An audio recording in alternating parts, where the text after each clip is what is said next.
Clubhouse.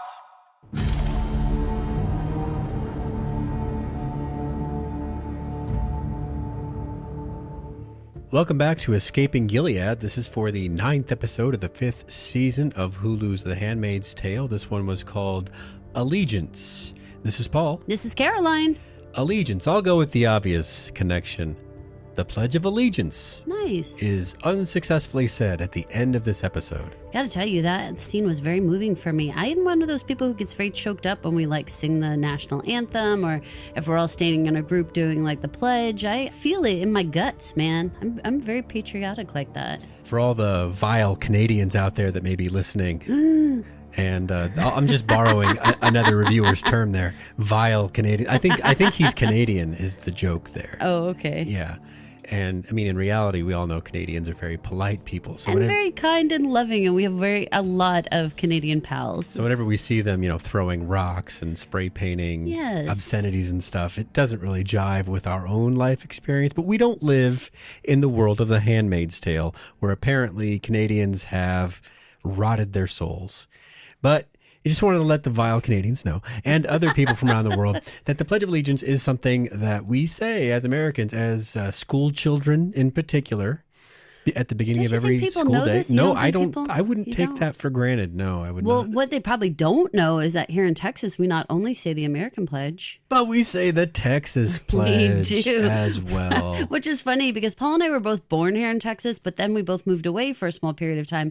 And when we came back as a little bit older kids, all the other kids are like, honor the Texas flag. I'm like, do what?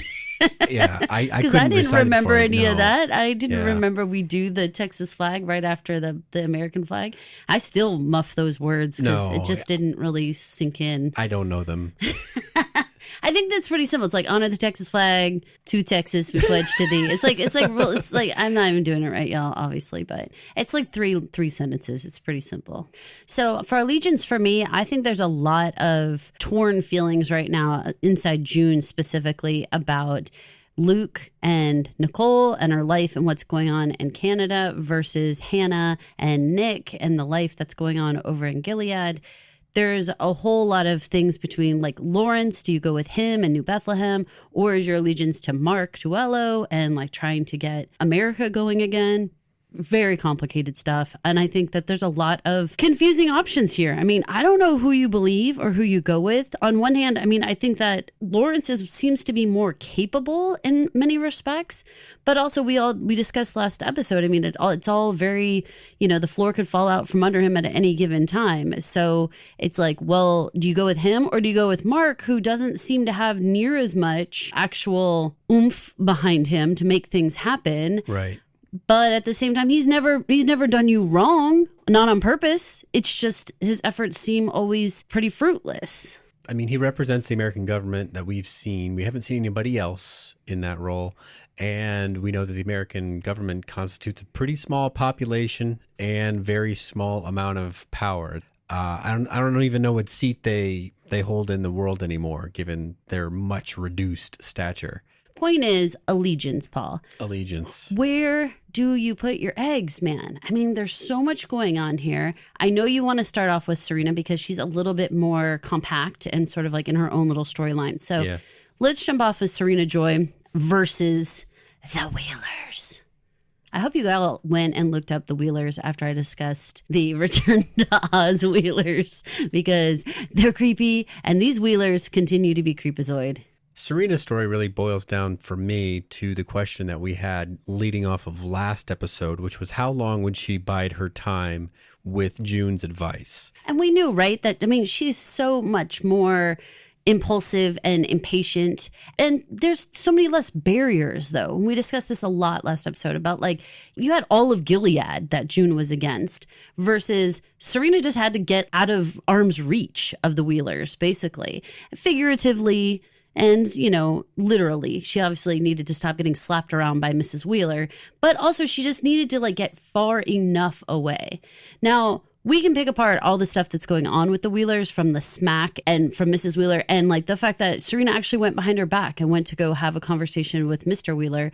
Do you remember, feel like any of that stuff seemed very June similar? Well, June 1.0 when she was thinking that she could outsmart her adversary with checkers moves, right? Well, I'll just go talk to Mr. Wheeler.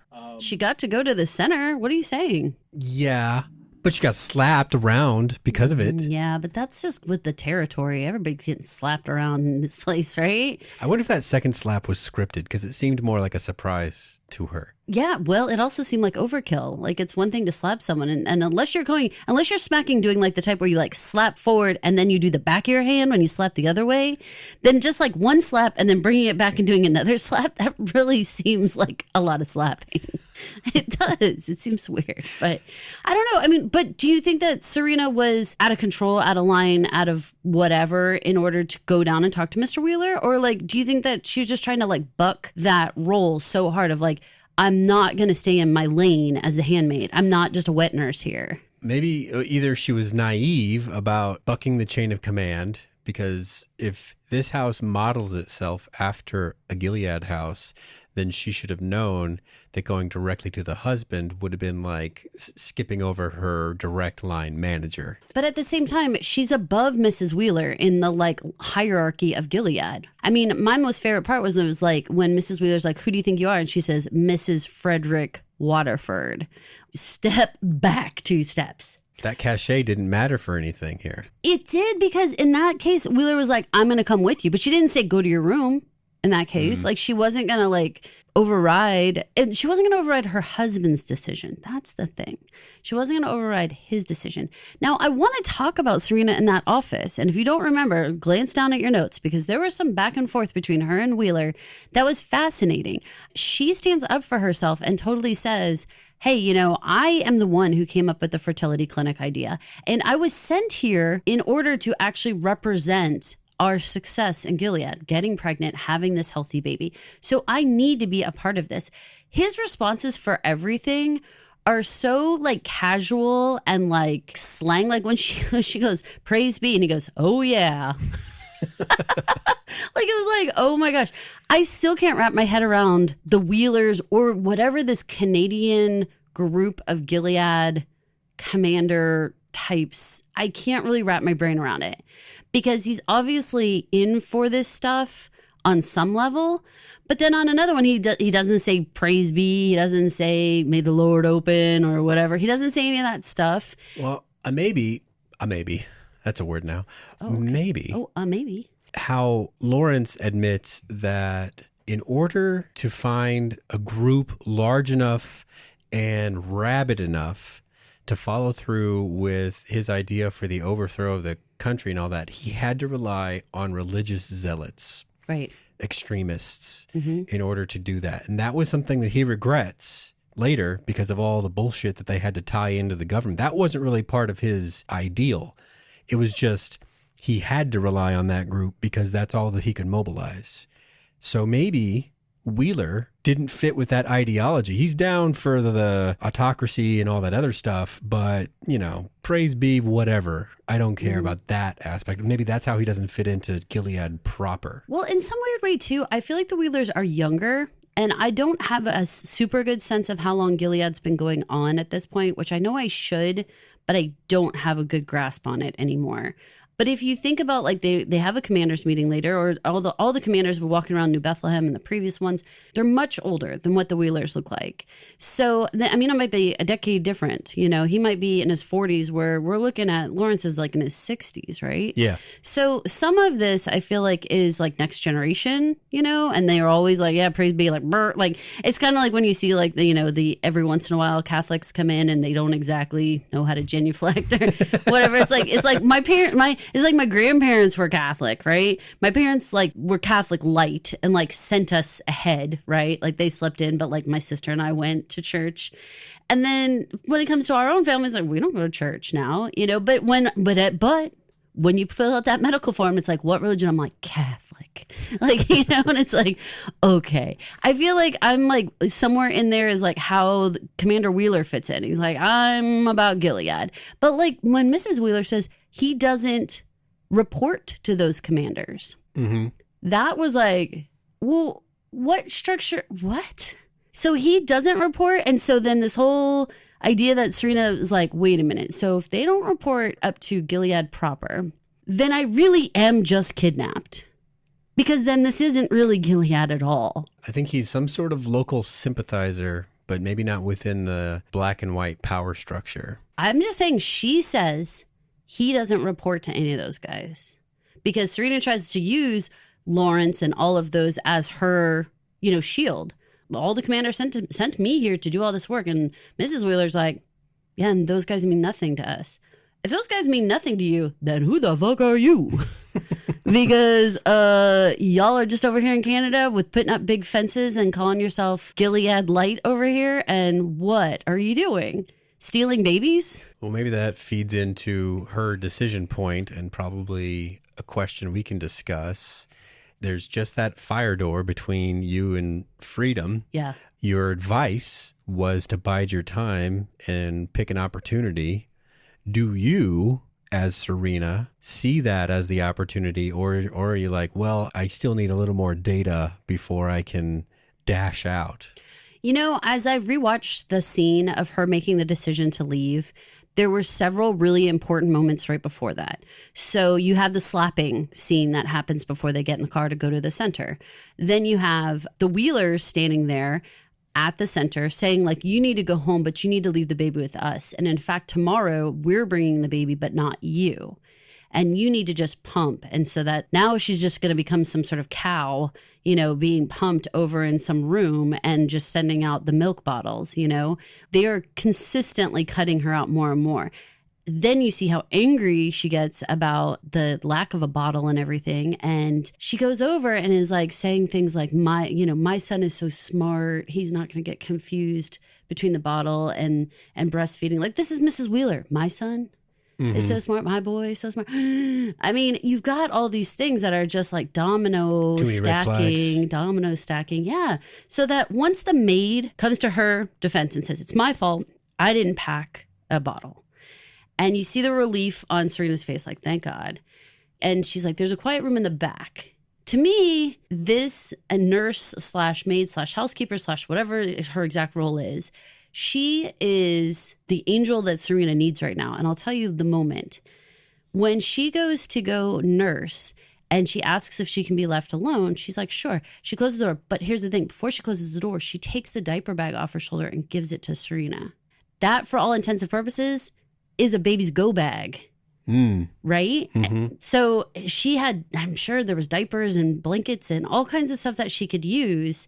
She didn't necessarily have to give her that bag. She could have just given her a burp cloth or something and been like, you sit over there and I'll be over here with all the baby stuff. But when she gives her the whole bag, now there's plenty of people who are listening who would say, oh no, there's many things in the bag the breastfeeding mom might need. Yes, I agree. But what I'm trying to say is if that maid wanted to keep her there, she doesn't give her the bag. But in giving it to her, it's like, here's all the stuff you can make it for like a day or two, whether you go or whatever. And the way that the maid just like walks out and she has that smile on her face, like she also witnessed the slapping. She also like saw all this stuff. Like, I feel like that maid is like MVP as far as Serena's concerned, that she like saved her. That maid might want to run out the other door. Yeah. What do you think? Not long for this world? I'm afraid she's going to get... kill her just in Canada. I mean, she's just an employee. Well, me and you were having all this discussion, though, last week about, like, what is the situation with the staff at the Wheelers? Why would anyone stay there and work for these people? Before we retread any of that, if I were directing the scene in which Serena decides to run away, this is what I would have told Yvonne. Okay. I would have said, imagine what Serena would do to June when she got her home later that day and use that to motivate you out of here. I like that very much. We should talk about the director of this episode. Oh, we should. It's Bradley Whitford. It's Commander Lawrence himself. And this is the very first one that he's directed. And I have to say, I thought he did a beautiful job. I liked how these scenes were set up. I think that, if he did go over and talk to the actors about different things, there's some really great close-ups on like Hannah that I felt like were different than just every close-up we've seen on June. There's some variety in this job that I really liked very much. Great building of tension, say like in the Raid Gone Wrong. Mm-hmm. There's great tension there. All of the Serena stuff is also, you're living that moment with her and wondering when she's going to pick her moment, if she's going to pick her moment. You're never quite sure the whole time. Carol, I noticed the diaper bag on the second watch, but myself, I was, are you going to risk it? You're supposed to wait. But no, she risked it. I don't think you can risk it because you're right. This was it was escalating so fast. That lady gets you home, you might be chained down. Exactly. And so I think that there was nothing left to go back to the Wheelers. Did you expect anyone to stop and like pick her up in the car? I don't think it would have mattered. I mean, she would have just kept going, but it was another woman, and another reviewer noticed that she had blue hair. Blue hair, to me, speaks to sort of a free-minded individual that would probably be more like, go women, and let's, if a woman tells me she needs my help, I'm going to just go with it, and we're going to go. I try to think, like, would you stop if there was a woman? I mean, certainly there could be a lot of things going wrong in that scenario. This is a mom with her baby, which is fine, but there's a lot of other things that could be too. So if you're the driver and you see a woman come running with a baby and she's like, please help my baby, I mean, my first instinct is to want to help. And my second instinct is like, oh my God, am I going to open the door and like 10 guys are going to come running at me, or she's going to pull a gun, or it's a doll baby and it wasn't really a baby, or like you said, she stole someone else's baby. This is this fertility crisis situation going on, around the world. I got to think baby nappings, even amongst non-Gilead situations, are still a thing. Yeah. I mean, why wouldn't they be? So here's my big curious question. Where does Serena tell that woman to drive her to? That is the question of the week. I mean, this is the 9th episode. There's only one more to go this season. Season enders are always a big deal. So what could it possibly be? She only has a couple of contacts in town, and almost immediately June's house has to be off the board. I mean, Luke is the one that called her in, right? Screwed up this whole situation for her. But at the same time, somehow it's like the lowest you could hide. The furthest under the radar you could be would be at June's house, because who would think that Serena and her baby's at June's house? So yes, it might be like crazy to talk yourself into that house, but once you were in that house, that seems like a pretty safe place to go. Now, we've had this ever simmering romance potential between her and Mark Tuello. Does she run to him somehow? I would buy that before just like the American embassy. And the American embassy would have to act officially. They would have to do whatever official things have to do. With Mark, he'd be put in a tough spot where he's supposed to act officially, but we know that there's some attraction there that might cloud his judgment if she comes and makes a personal plea to him to help her figure this out. Oh, yeah.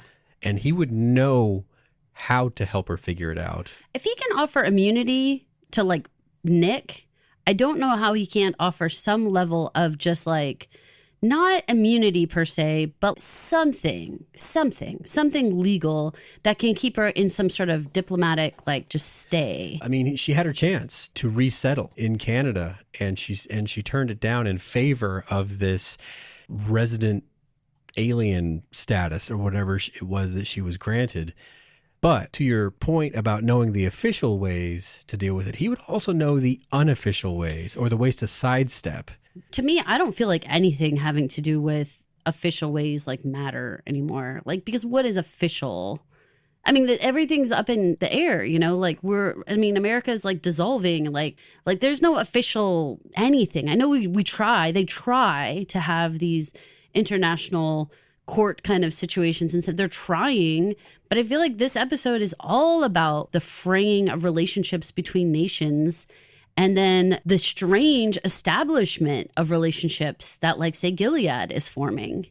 Like, there's so much going on there that I'm like, I don't know. Tuello could probably do quite a bit to hide her. They've got friends with, North Korea, Russia, China. And China. Yeah. All the biggies, all the ones you want. So I watched a little thing, and Bruce Miller pointed out that they actually went to the UN to talk to them about how does a, quote, pariah nation come back into the fold? How does any of them? And so some of the stuff that we're seeing, we need to understand this is researched. This is understood. These are the things that countries would do to come back in when there have been shunned by the international community. So I think that that's fascinating. It certainly makes me look forward to how this is going to play out in episode 10, but then also all next season, I imagine. There's going to be a lot of like, how do they legitimize their standing? Because, there's been plenty of countries who have had to do this on some level. Not quite like this, but you understand. Well, and that ties into our ongoing discussion of this series, Endgame. And as we've been saying all season with the foreknowledge of the existence of the Testaments, I think people are going to have to brace themselves for the disappointment that Gilead is going to strengthen by the end of this series, not diminish. Well, and we discussed that. What is a successful ending for The Handmaid's Tale? Is it simply for Hannah and June to be back in the same place at the same time, no matter where that is, including New Bethlehem? Is that a success? Is that a success story? If she lives next door to Hannah and her husband, and they get to hang out every day in their gardening and talking and stuff, success? ? I think New Bethlehem is going to, this is just a wild theory with nothing to base it on, but I think it is going to be what gets Lawrence hanged by the end of it. It's going to not work spectacularly, and it's going to give the other guys enough reason to say, that's enough out of you, Joseph. Fascinating. If Naomi doesn't give him rat poison in his tea in the meantime. That could definitely happen as well. Well, we're jumping around a little bit, so I don't want to go too far. But Serena Joy, as we leave her in this episode, she's out of the Wheeler house currently. They made that left turn down that street, schooling away, and who knows where she's going to land. Do you want to put up your guess? Is it June's house? Is it Tuello's house? Or is it somewhere else? I'll go with Mark's house. What about you?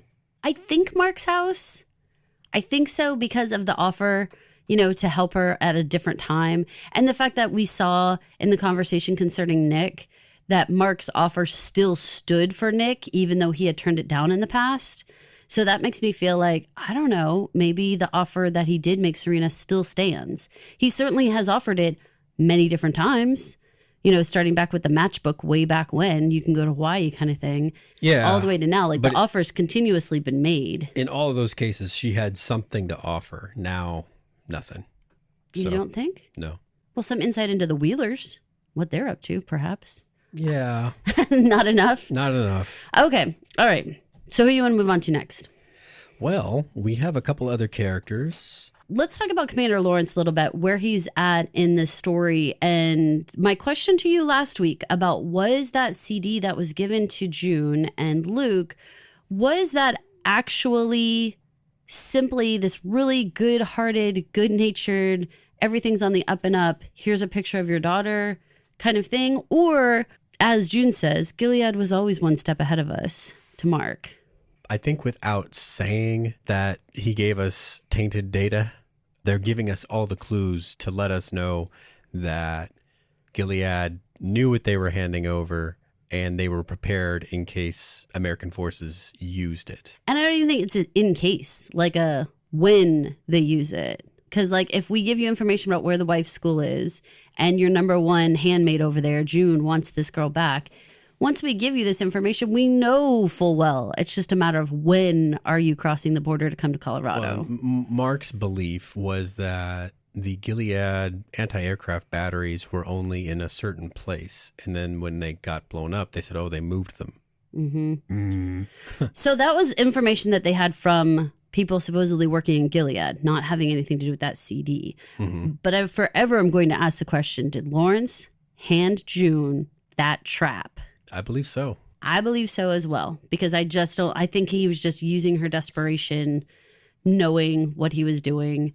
What's interesting to me about that is that while June does acknowledge Gilead's one step ahead, and there is a conversation between her and Lawrence, they never address that, right? She never says I know you gave me that CD just because you knew I'd give it to Tuello or what, you know what I mean? There's never any of that. It's all unspoken. So there's plenty of audience members who are probably watching, maybe doing some laundry, maybe, getting dinner ready, who didn't pick that part up. That I really do believe that June understood that she was being used.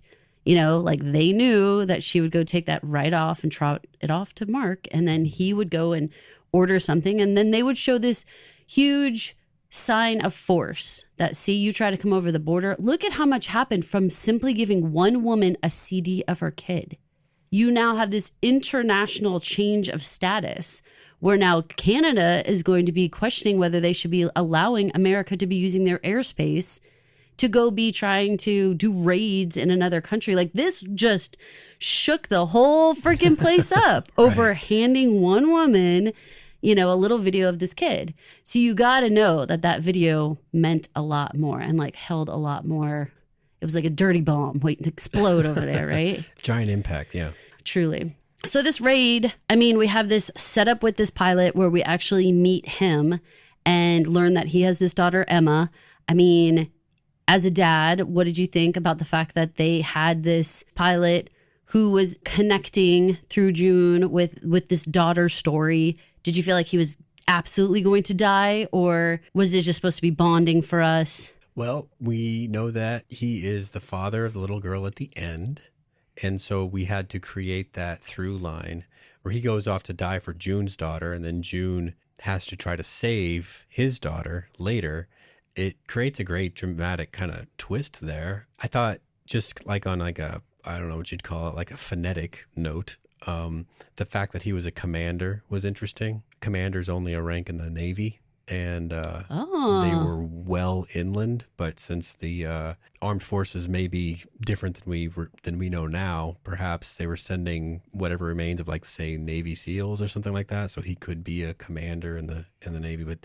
But yeah, they called him Commander. What's his name? Right, which was weird, right? It made me bristle. I was like, ooh. Right. The death of this pilot, and knowing that he had a daughter, knowing that then that daughter is at the end that June actually covers with her own body to protect, it really raises the question of how many people should be sacrificed in order to save any one of these children. It's a very high cost. It's becoming a higher and higher cost because we had the angel flight and there was a lot of children that got out on that, but people were sacrificed along the way, right? All along the way, there was trouble all along the way, right? People going to the farm, remember all those stuff? I mean, stuff happened all along the way where we were like losing people. So there's a big question mark of how much do you keep pushing as June or Luke to keep getting your child when now you're putting other people's children in a spot where now they don't have parents? You can't. You really can't. You want to feel like that you're doing everything you can. But now when you're saying the Pledge of Allegiance with a fatherless child, I think the weight of that decision and your desires are like out of whack. It would get very difficult at some point to be like, yeah, I need more and more people to continue to give up their lives or just potentially give up their lives. Well, the fact that this went so wrong that the powers that be will never do this again, anything like this, for sure. Because they have, like you said, the new trouble with the Canadian government. They have dwindling resources, right? Access to fighting men and women, plus their equipment. That was all just destroyed and shot down right there. They can't have a bunch of that stuff laying around because a lot of that was in the lower 48. So what does it mean at this point, though? Because now June has it on her heart that, like, you know, a father got killed and other pilots got killed, and we can assume they had kids too. It wouldn't be crazy that they did not. So what does it mean? Like, how does this affect her? How does this affect her judgment of things? Does she continue to ask people to sacrifice themselves? Nope. I think what we've been building to this whole season and we've been dancing around is we got to go back, Kate. Oh, no. You feel like it's sort of lost back to the island?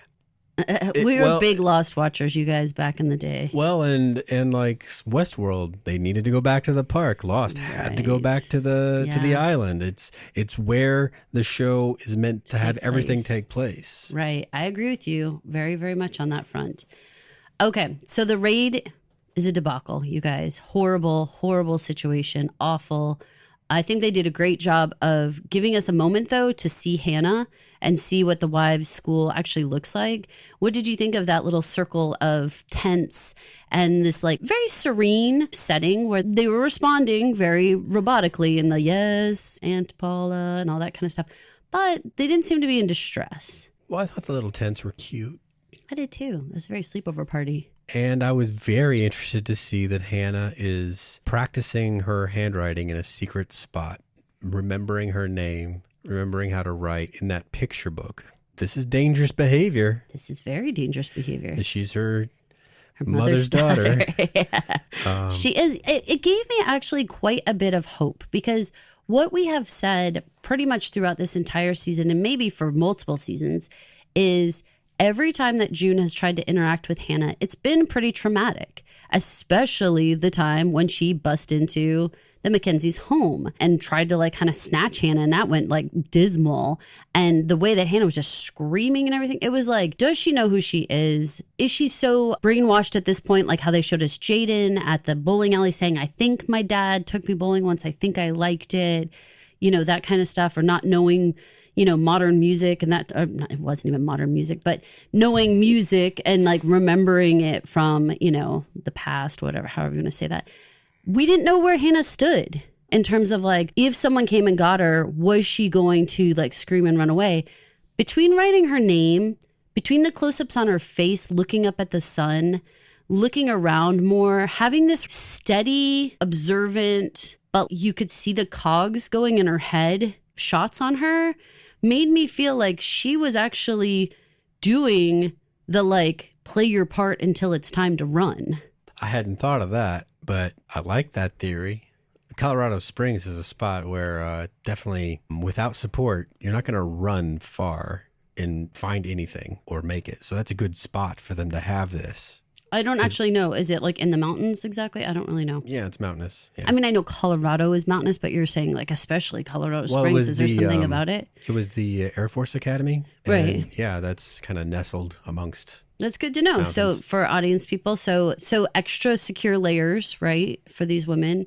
There was something about how they kept having her keep her head up and kept having her look around. And, you know, they did a lot of like intercut between June's face and Hannah's face. Even the way that she stood kind of in the doorway of her little tent, she looked strong. She looked ready, you know, for something to happen. She didn't look scared. She didn't look meek or like that she couldn't put up a fight.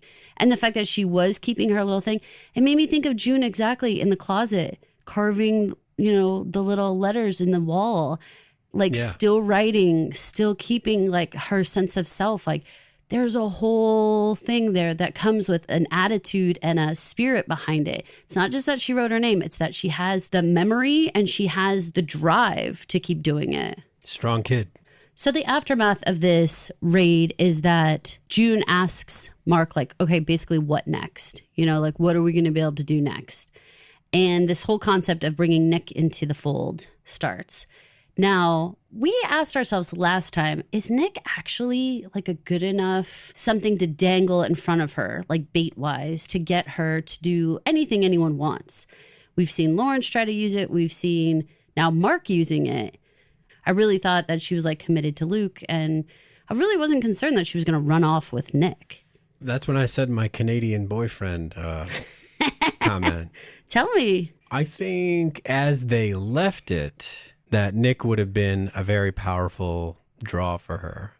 Now Nick is more complicated.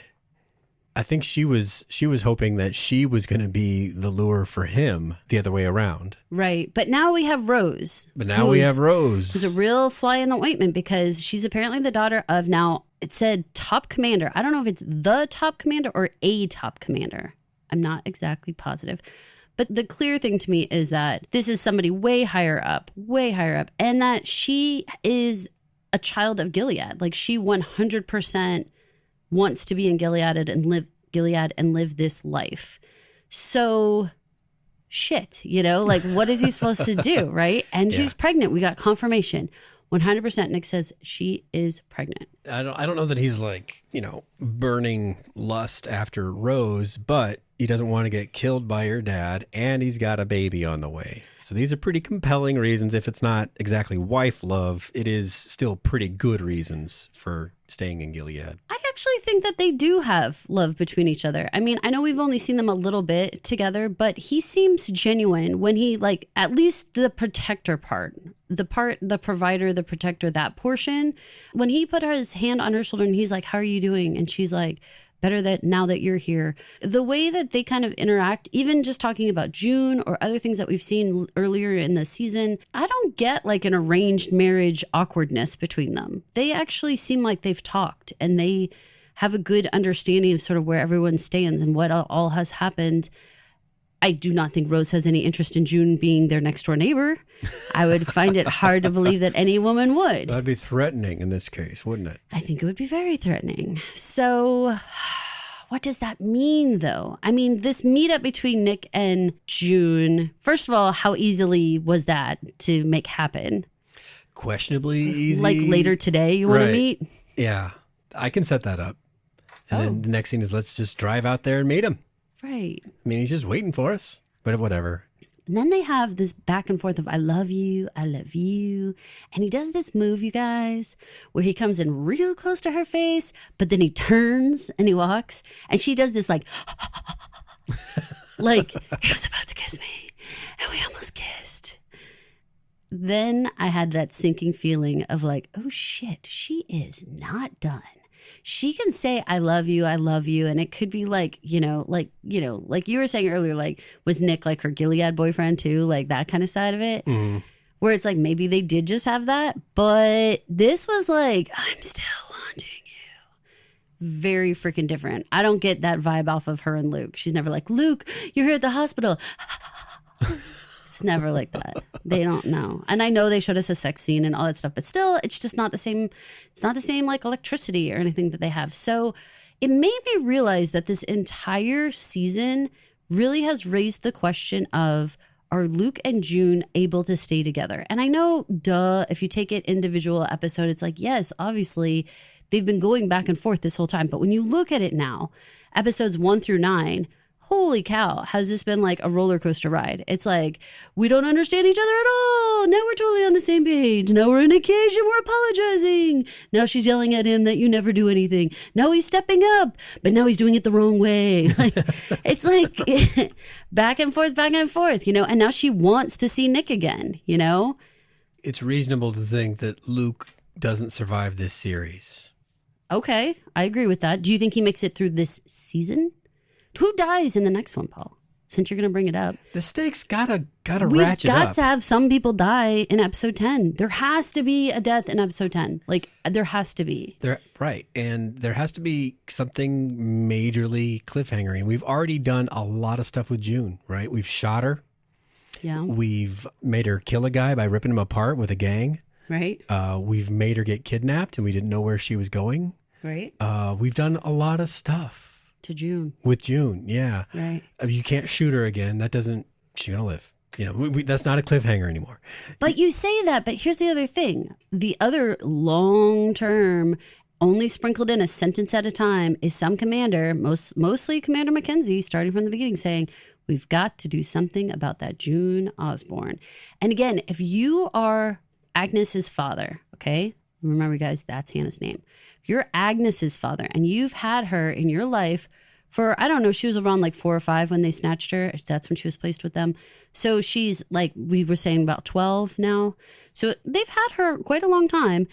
And now actual jets were coming to raid and steal your child away. He's got his own, like, we have got to put a stop to this. Like, I'm sick of this woman stalking this kid. All right. I got you. Here's my long-term end of the series theory. All right.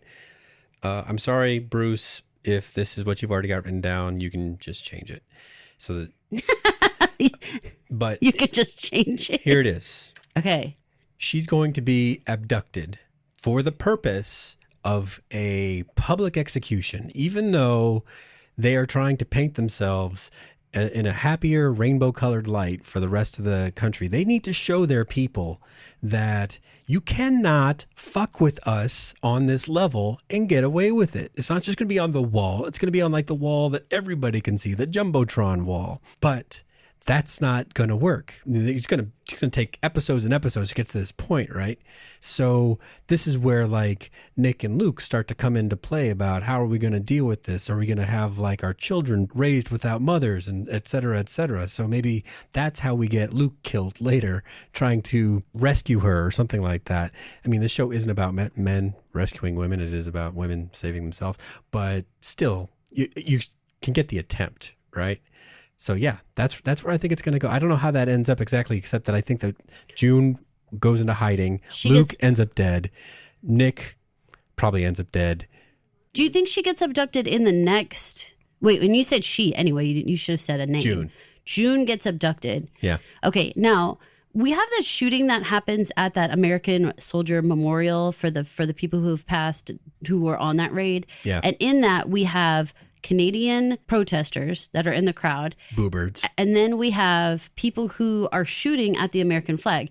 Now, that could be Canadian disruptor people shooting at the American flag. Could. But it very well could be this hit out on June that we feel like that the Mackenzies most certainly would have wanted to go through. They've been talking about it this whole time, right? So, I mean, that's a reasonable theory that shots went right for her.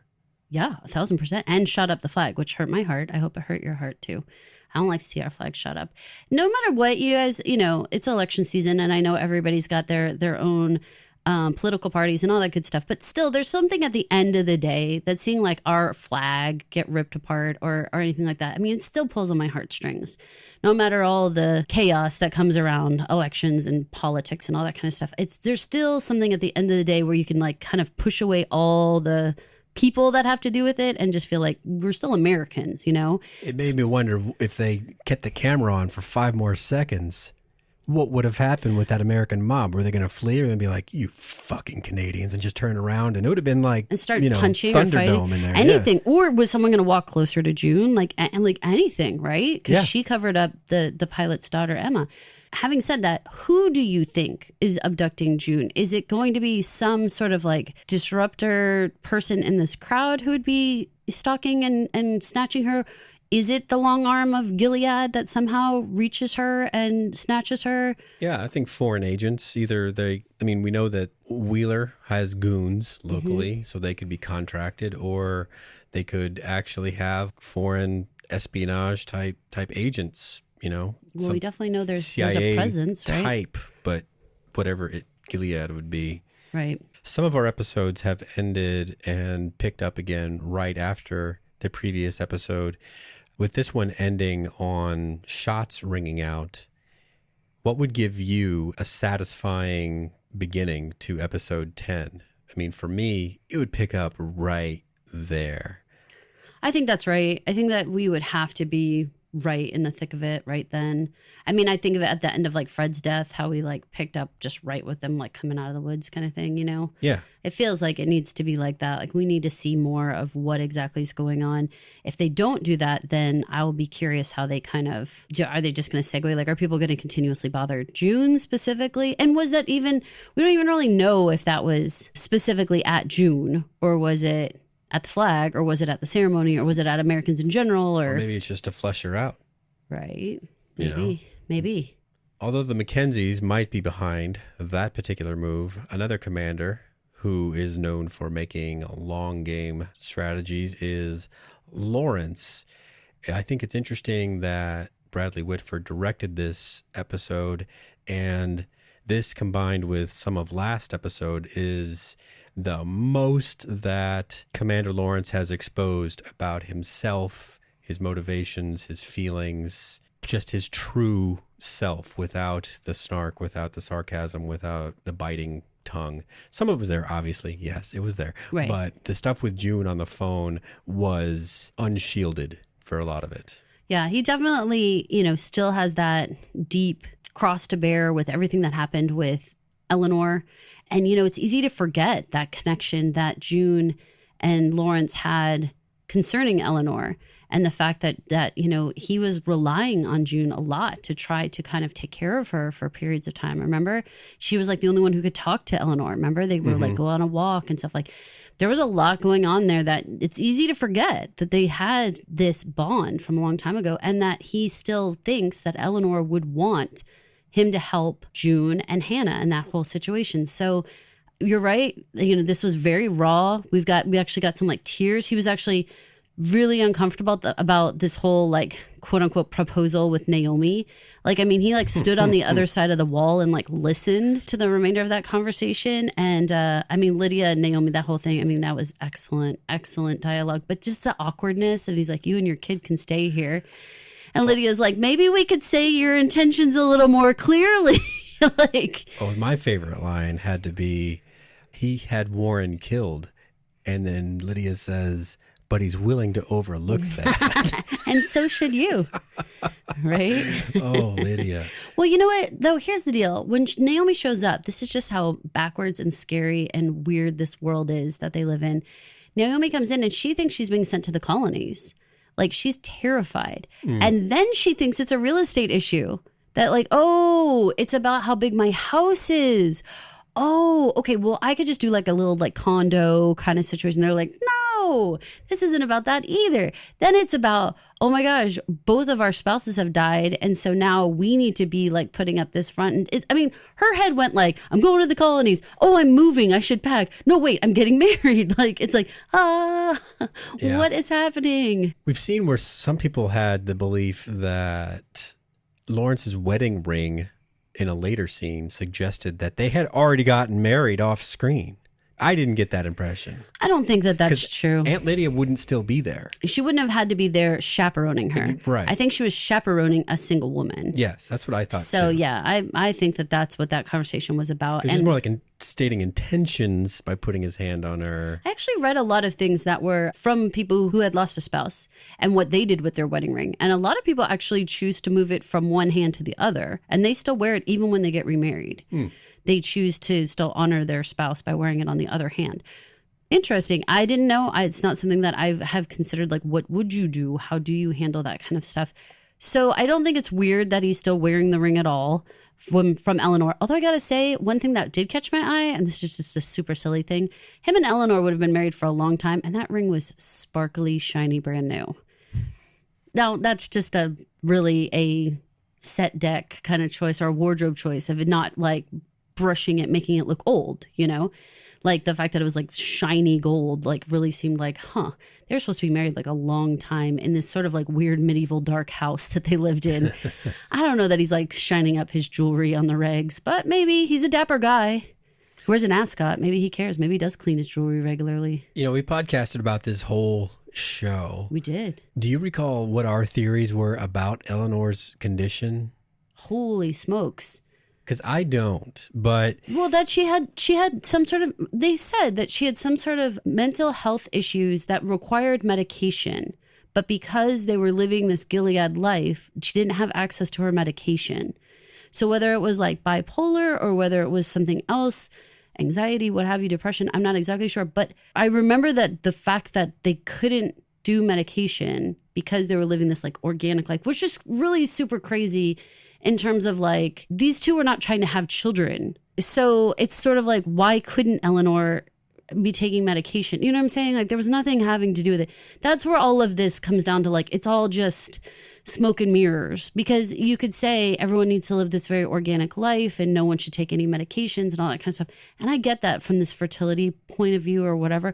But she was this older woman who had nothing to do with this fertility plan. Right. Like, she should have been able to take stuff, but they just had this overarching rule that no one was to get any medical help like that. In this episode, it was kind of spelled out that he broke her mentally. And I guess... Do you remember the scene where she had to sit in there while Lawrence had to have sex with a handmaid? And that was when she lost her last bit of like sensibility. Like, she just bawled her eyes out. Yeah, I do remember that. That was the breaking...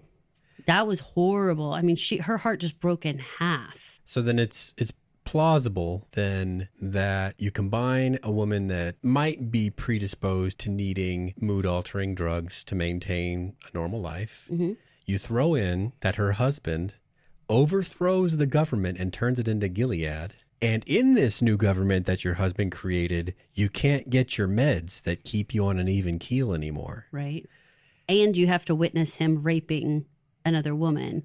Due to the government that he designed. Right. So you throw all that into one smoothie maker, mm-hmm. and you wind up with Eleanor Lawrence. Yeah.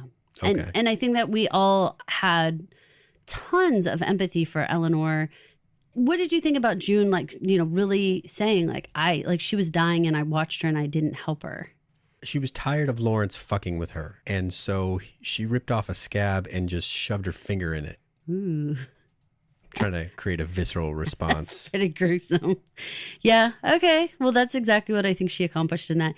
What do you think at the end here when Lawrence is asking, I need you to go step out and say that this was a foolish aggression towards Gilead? I mean, what? Did he really think she was going to do that? He was really hoping she would do that. Otherwise, he wouldn't have said so.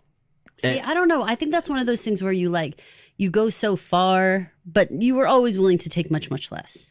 See, why don't you go out on a public stage and tell everyone that America should not have done this? Oh, no, that's too far. Okay, just move to New Bethlehem. He didn't expect her to counter with, I watched your wife die. No, he didn't expect that. But you know what? He maintained that he was still going to help her, supposedly. But when he said it's not going to happen, Hannah's never going to be free, it's not going to happen. Mm-hmm. I got to say, my mom heart pretty much exploded. Because there's something about that promise of New Bethlehem that was going to be this unspoken, I know we're not free, but can we all just not say that out loud? Can we all just come here and act like we did this of our own accord? So therefore we're quote unquote free. And when she said, I want Hannah to be free, and he said, not going to happen, that part was you just shattered the whole illusion of New Bethlehem, because then it's just a different prison. I can't say it any better than that. Well, we've got the big finale of this entire season. What is a must-see situation for you?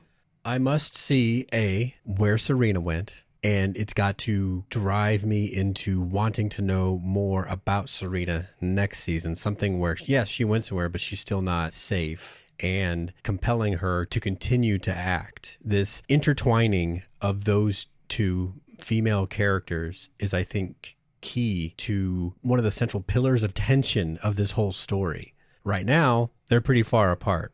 No reason to get back together unless, of course, she winds up at Luke's house.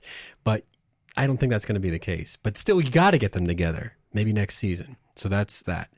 See, I could very much see the cutting off of Lawrence and sort of being what next? I could very much see those two women colluding in the house with Nicole. I mean, if my abduction Noah and everything doesn't work out, then it's possible, although I don't think it would go this way, it's possible that Serena, for as little as she may be an asset to the remainder of the American government politically, she could be an asset to June in terms of she still knows how Gilead works on a wife level that June never would know. And I've got to say, there is no part of Serena that has been anything but sharp and cunning and getting shit done. I mean, she is the one who has withstood quite a few different scenarios that she has managed to wriggle out of every time. Again, I'm going to say it over and over again. They're never going to be friends. But at the same time, there's that frenemy kind of feel of we have very similar needs. We need our children to be free. Now, here's one thing, though. Serena actually just needs to go somewhere. She could just go to Europe or go away, go move to Australia, go do something like that, right? In theory. Non-extradition country would be great. I don't know where that is exactly, but she could. But I think that the draw of the power of Gilead is this invisible tie around her that is not her ego, her freaking mania for the need of power and control and stuff. Even though she could slip into the night at this point, I don't see that woman doing that. No. I think it comes back to the biggest sparks dramatically on screen are when Yvonne and Elizabeth are on screen. Right. So she's not going anywhere yet. No, I totally agree. Okay, so is there anybody else? Okay, so do you care about this Luke, June, Nick triangle biz at all? Or is it at this point like, I mean, to me, I didn't know she still had that much like passion for Nick. I know I'm being foolish, whatever, but when she did that, I was like, oh, whoa. He makes her bird twitch. That's for those of you who watch Righteous Gemstones. There you go. I was surprised. I was really surprised, and I know they had a passionate love affair, and I know that they had a whole lot of like working together and trusting each other, to the ends of the earth here. I know. I just didn't quite expect that. But what it did kind of show me is it really put a mirror up to Luke and June and how boring and lack of passion that they really have at the end of the day. Because when you saw Nick and June on the screen, you were like, damn. That's it. Right. And so it was like, shit, Luke. I don't know what you're going to do. Now, we've got a bunch of other characters that we haven't even dabbled with in so long. I stand by my June being abducted theory. Okay. I like some. I mean, we gotta put people in peril at the end. It'd be nice if we continued to just get a nudge of Lydia toward herself that she will need to become in the Testaments. And we haven't seen Janine in a while. So maybe that's part of that, just a nudge, just a scene. We got it, but we got to go back to that stuff, right? We've got to get back to some of that stuff. Where's Esther? Like, right. We got to get back to some of that story, right? Just a pinch. Just to wrap up some things. There's got to be something. We haven't seen them in episodes now. It feels that way. So it's like, we got to do something with them. I don't know how much time we can give them. But I mean, I think we all agree that the most tantalizing parts of the show is really Gilead and what's going on in Gilead. Like, I don't want to watch a lot of Canadian protesters. I do want to figure out how the hell Esther or Janine or Lydia or Naomi or Rose or any of them are going to get out of the situation that they're all in. Like, what are they going to do? I want to spend some time with them. Yeah, the story's got to move back to Gilead. That's where it's all started, right? As Lawrence says, right? Gilead's going to Gilead. Exactly. This is Caroline. And this is Paul. Please remember to rate, review, and subscribe to this podcast on iTunes, Spotify, or wherever you listen to podcasts so that other people can find it too. Thanks for listening. Thank you for listening. This has been an original Pod Clubhouse production. Pod Clubhouse is a podcast network dedicated to encouraging collaboration among podcasters and friends to bring a fresh voice and diverse perspective on a wide array of content. Please visit and leave a comment for us at podclubhouse.com. Rate, review, and subscribe to our podcast feeds on Apple Podcasts. Follow us on Twitter, Instagram, and Facebook. You can find us at Pod Clubhouse. Our DMs are always open, and we'd love to hear from you.